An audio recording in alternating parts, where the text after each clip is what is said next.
We don't know much so far, but what we do know is Black Ops 6 Zombies is trying to take things back old school. We've already got confirmation of round-based, a set crew, and gobble guns returning. But in this video, I want to have a big open discussion with all of you watching on my Black Ops 6 Zombies wish list, going over just some of the things that I hope happen in Black Ops 6 to make it as perfect a Zombies game as we want it to be. I'd love to have as big of a discussion with you in the comment section as humanly possible on what you want to see and what you don't want to see in Black Ops 6 Zombies. If you agree with some of these points, brilliant. But if you don't, that's absolutely fine as well. Let's have some healthy conversation below in the comments. Let's jump straight into things, but consider this my initial wish list. I'm sure as the months go on, as we lead up to launch, there's going to be a lot more things that I'm suddenly going to realize that I want to see. But the first thing on my wish list is for the Zombies maps to have depth and personality. The majority of the Cold War Zombies maps felt very facility-esque, and there wasn't anything that had a unique sense of personality and atmosphere compared to older Zombies games like Black Ops 1 to Black Ops 4. I think we're already off to a good start visually with the differences between Terminus and Liberty Falls, with Terminus being a very dark, gloomy map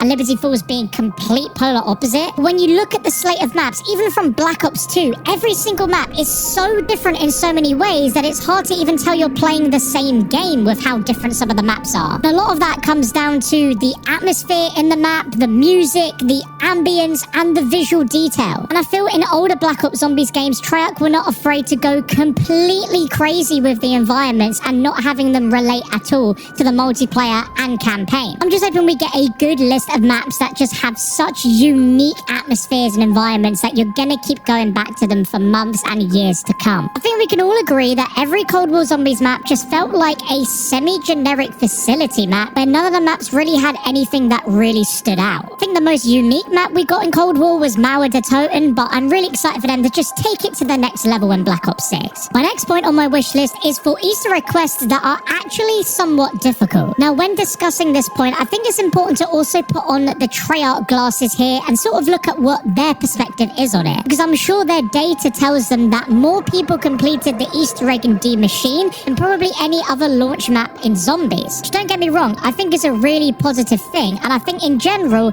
Easter egg quests should be easy enough that you can work it out on your own and not have to look up a guide or a step that involves super complex algebra as an example. But I would love to see Easter egg quests return to a Black Ops 3 level of difficulty. I think if we look at Black Ops 3, the majority of the quests on that game really hit a good balance between not being too difficult but also requiring a little bit of logical thinking in order to help solve. And the majority of the time as well, the steps really interweaved with cool gameplay moments as well, which I think makes an Easter egg quest far more interesting. But if we look at Black Ops 4, to me that's where the difficulty level just went a bit too crazy, and obviously Treyarch don't want to alienate that content being so difficult that players will just never experience it, because that's a real shame. But I don't think we're going to go back to the Black Ops 4 level of difficulty, but I'd love there to be a little bit more of a challenge. But please, let's not do the Revelation bone step again, okay? Now my next point here is one which we shouldn't have to really ask for, but we just got to make sure,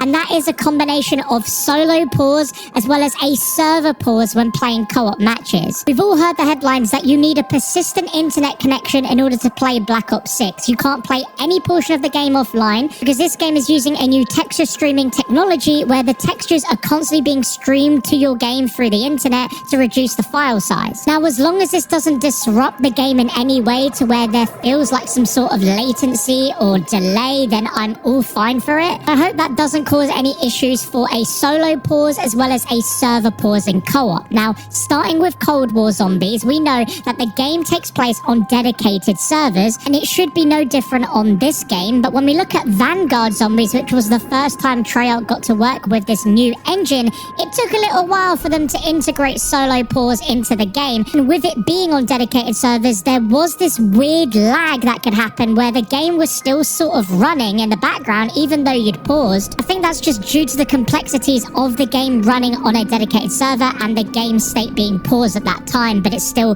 fetching data constantly from that dedicated server. And the part that sucked the most about it was you could only pause for collectively up to 2 hours in that game. So if you'd pause for longer than that, then you wouldn't be able to pause the game at any point beyond that. And I don't know if that was just a limitation on the dedicated servers at the time, something where they just didn't understand the engine enough, but that was over 3 years ago now, so that gives them plenty of time to have ironed out any of those issues, so hopefully that won't be the case anymore. And that ties in as well with server pause, where in Black Ops 4 and Cold War Zombies, the host of a private match and public match could pause the game for everyone. If you were going for high rounds and needed to take a break, then you could pause the game for everyone, and I really hope that returns, and that feature also works as well as we hope it will. Because if this game is bringing back old school round-based zombies, you want to play all night with the boys, and going for high round runs but needing to pause the game to sleep and then continue on the next day, that's something that we've been able to do in the past, and hopefully with this game we'll be able to do it as well. And my next wish list is a little bit of a controversial one, because I don't think Treyarch are going to change this, but I want to spawn with a starting pistol in Black Ops 6. I don't want to spawn in with any weapon that I choose in a loadout system. Now, let's be honest, I don't think Treyarch are going to change this. We are going to still have the loadout system in Black Ops 6, but I want to offer an alternative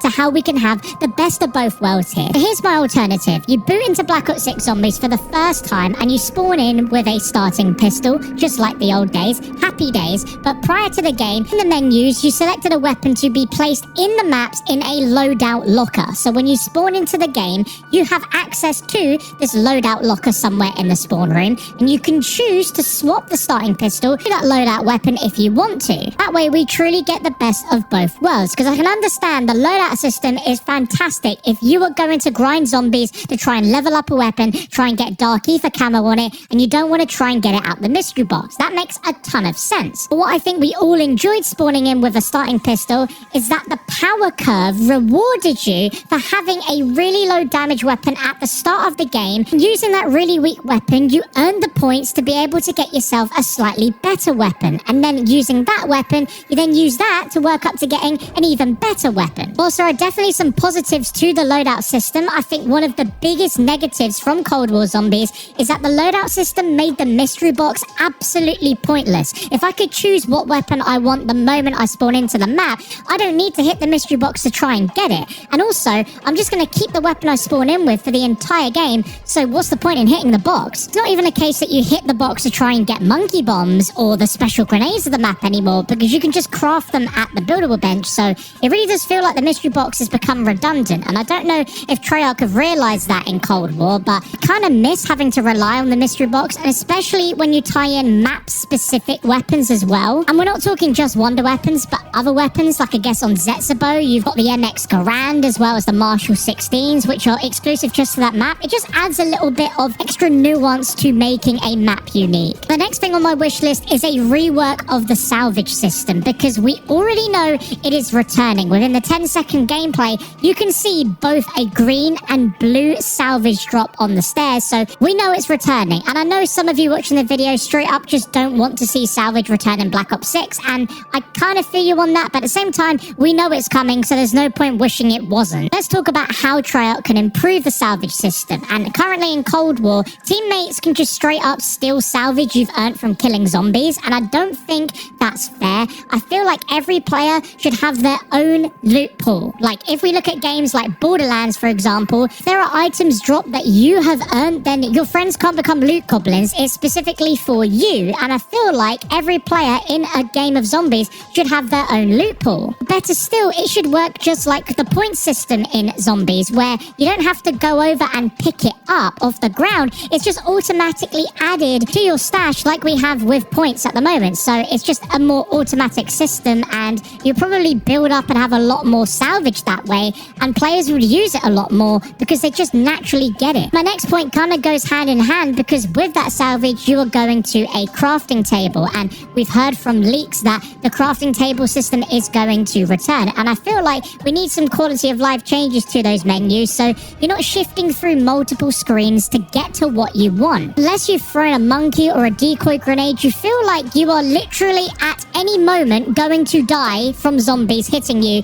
whilst you're using that table. Don't get me wrong, that adds a lot of danger to using it, which I think is really good, but maybe there should be a period of like maybe 3 to 5 seconds, maybe once a round, where you are invulnerable to zombies, where they can't disturb you for just a moment. Some of you might agree with that, some of you might disagree and think it shouldn't be changed, but I feel like there has to be definitely some quality of life change to the menus, so it's a little bit more intuitive. And that leads on as well to Pack-a-Punch, where you have to go through a menu system as well as a crafting table to use it, and I think we just need to get rid of that in Black Ops 6. We want the authentic feel of putting your weapon in the machine. For that brief 5 seconds, you are a little bit vulnerable because you don't have your weapon anymore. I don't know why that necessarily had to change in Cold War, and I think some leakers have already confirmed that the animation of cracking your knuckles is in Black Ops 6, so it seems like that's returning, which is really good news. Now, my next point on the wish list is to just make high rounds in the game a little bit more difficult. Now, don't get me wrong, I feel Black Ops Cold War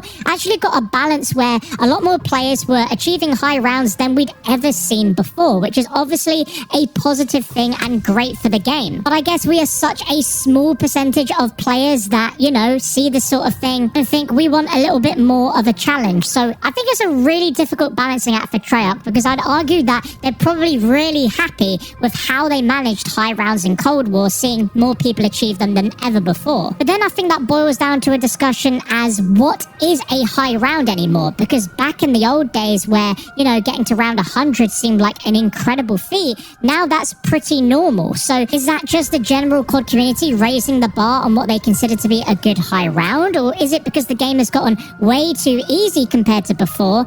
I don't really know. I do think if we look back at older games like Black Ops 1, majority of the high rounds involved you having to use traps. Like, if you didn't use traps, you weren't going to get to a high round. And I don't think that is fun at all in terms of gameplay. So I'm glad that we aren't in that era of trap usage anymore. Then we look at what Cold War did to try and make high rounds harder. And obviously round 55 onwards, we get the super sprinters. And you have to consider if that did make the game harder. Was it fun that the zombies were all super sprinters? Was it not fun? I honestly don't know right now what I would suggest to make the game harder, but I do think Treyarch needs to do something just to make the high rounds feel a little bit more difficult, and in that case, a little bit more rewarding for getting to the high rounds. Now, my next wishlist point is an interesting one because I can see the literal pros and cons to both of them, and also why Treyarch has changed this over the years, but I think a quality of life change to the point system might be a good thing in Black Ops 6. Now, I know a lot of you watching do not like what Treyarch did with the point system in Black Ops Cold War, but the one positive is that it does not slow down the start of the game. A lot of people felt that at the start of Zombies games, it was just a bit too slow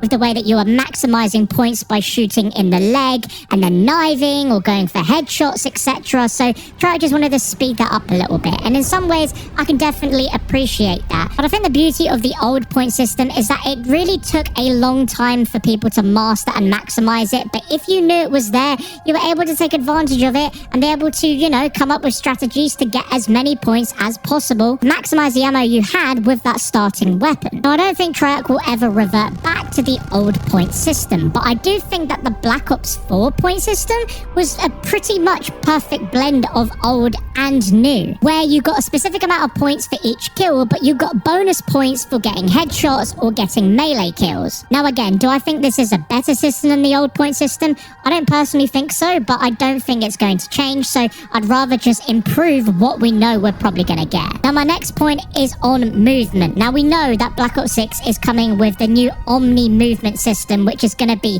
huge, game-changing, in fact, in all modes. But one of the things that I love the most about Black Ops 3 Zombies was the Black Ops 3 slide. And I mean, all of you guys hopefully watching will agree that sliding around the map just felt so smooth. It was so fun to do. Every Black Ops game after it, you can just really notice its absence. Now, I'm fairly confident Black Ops 6 does have a slide, but it would be incredible if it was anywhere close to the Black Ops 3 slide. Even if it was a Zombies exclusive movement set that wasn't something you saw in multiplayer and campaign and Warzone, that would be absolutely insane, but that's probably wishful thinking. What is slightly less wishful thinking is being able to adjust the HUD and UI just as much as shown in multiplayer. Now, it's presumed that we'll be able to do that as well in Zombies, but I don't want to assume and then be disappointed, so I'm putting it here on the wish list, as being able to customize your HUD in Zombies would be absolutely incredible. Cold War introduced a lot of things which some people at first did not like but grew used to, such as the Zombies health bars, the XP pop-ups for each elimination, but being able to control if that's on screen or not, I think would be absolutely massive, because then it caters to the very best of both worlds. If players like that new stuff, they can keep it on, but if they want a bit more of that old school zombies feel, then they can turn it off. I think I would keep the health bars on personally, because it's really useful to see, especially in boss fights, but I do think the XP pop-ups for eliminations could be removed, and if we can customize and change that, that would be absolutely massive. But if we look back at games like Black Ops 2, every single zombies map had its own unique HUD that fit with the theme of the zombies map. Now, I don't think we'll get that again, but just seeing that level of care and attention to zombies, even all the way back then, is really cool. And then Black Ops 3 was just the cleanest HUD that we've had yet. If we can adjust the HUD and UI, that would be insane. Another thing on my wish list, which I think Cold War Zombies was incredibly disappointing in, was the lack of side Easter eggs. And I really want Black Ops 6 to have side Easter eggs that are Black Ops 3 level of depth and reward. I'd love to test you, the viewer, right now if you remember any Cold War Zombie side Easter eggs that were useful and memorable, because I feel like you're going to struggle to find any. Side Easter eggs weren't too big until Black Ops 3, where I just felt there was the perfect blend of side Easter eggs that were both useful and also pretty fun. Some of the Easter eggs in Cold War Zombies, such as upgrading the monkey bombs and even the free jump pads on Firebase C, were absolutely pointless additions, which I feel bad for saying, because obviously they put some effort into creating these side Easter eggs, but man, I think it's just missing a lot of the charm and the usefulness of side Easter eggs from prior games. So funny talking about this, because I think Cold War also probably had one of the best side Easter eggs ever with the coffin dance in D Machine, but outside of that and the Perkaholic Slenderman Easter egg on Forsaken, which admittedly was really up there in terms of the quality of side Easter eggs that we expected from that game, there's only a fraction of the amount of side Easter eggs that we got in games like Black Ops 4 Zombies, which you could argue was a bit too ridiculous. And whilst it's cool that secrets remained hidden for so many years, at the end of the day, you want there to be side Easter eggs that are going to be really useful, really cool, and also aren't going to be ridiculously hard to find. And I really hope we get a good balance of that in Black Ops 6. Next on my wish list is a quality of life change to the exfil system. Now, leakers have confirmed that the exfil system is coming back in Black Ops 6 Zombies, and again, if this is a sequel to Cold War, I can't really be too surprised. It's a pretty cool addition to the game, but I feel like it needs to be a little bit more interesting, and we could make it a little bit more dynamic on a per map basis. An example could be on the Terminus map, instead of a helicopter coming to pick us up in exfil, it's a little bit more map specific, where we have something like a boat that's suddenly docked on the edge of the map, and we need to survive the onslaught and make our way to that specific part of the map in order to board the boat and then escape. It's a really small thing, but I think it would add a lot in just making a map feel a bit more unique and a bit more special. I guess when you compare this to stuff like Mob of the Dead and flying on the plane to escape, just that sort of thing that just mixes it up, I think would be really cool. The next thing on my wish list is the return of big, exciting, difficult boss fights. Cold War Zombies had a very strange trajectory when it came to boss fights, because the launch map didn't even have one. Firebase C was probably the easiest boss fight in all of Zombies history, but then we got Outbreak's Easter egg with that boss fight, which is one of the most intense Treyarch boss fights that they've ever created. Now, the Totems boss fight was pretty good, but then Forsaken's was just a bit of a letdown. Considering Treyarch were riding high off the back of Black Ops 4 Zombies, which had some of the best boss fights in all of Zombies history. I'm looking at Voyage of Despair's boss fight, the 9 boss fight, just every Chaos map had a really good boss fight, and Black Ops 3